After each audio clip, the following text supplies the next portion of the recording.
ఏదైతే ప్రభుత్వం భూమి, దేవాదాయ భూమి, అసైన్ భూమి, అలాగే సీలింగ్ మిగులు భూములు అన్యాక్రాంతం కాకుండా ఉండటం కోసం బేసిక్ గా ఈ 22A అనేది రూపకల్పన 2007లో జరిగింది. దానికి 1908 సెక్షన్ లో మార్చి దాన్ని 22A దాంట్లో చేర్చడం జరిగింది.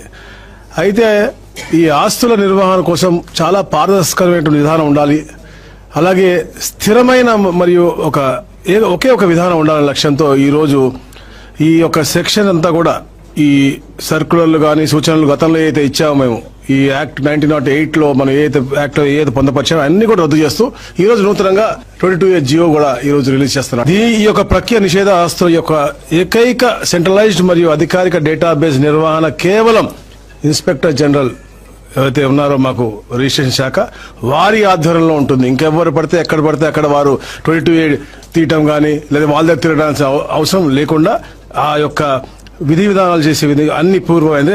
ఆర్డీఓకి సబ్ కలెక్టర్ మేము ఇచ్చినటువంటి అధికారాలని దాన్ని ఒకే ఒక సెంట్రలైజ్డ్ డేటాబేస్ లో దాన్ని మనం తీయాల్సిన పరిస్థితి ఉంటుంది.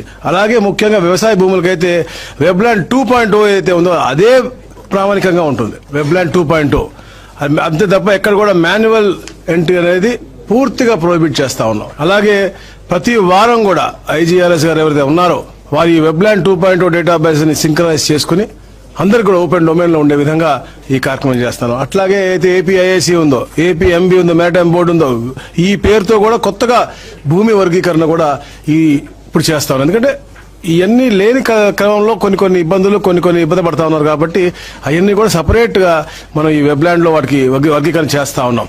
అలాగే సీలింగ్ సర్ప్లస్ ఏదైతే ఉన్నాయో వాటిని కూడా IGRS డేటాబేస్ లోకి మనం పంపిస్తా ఉన్నాం. నోటిఫైడ్ ఆస్తులన్నీ కూడా రిజిస్ట్రేషన్ కాకుండా నిషేధించాలంటే రాష్ట్ర ప్రభుత్వం గెజెట్ నోటిఫికేషన్ జారీ చేయాల్సిన అవసరం ఉంటుంది. Without that it's not possible.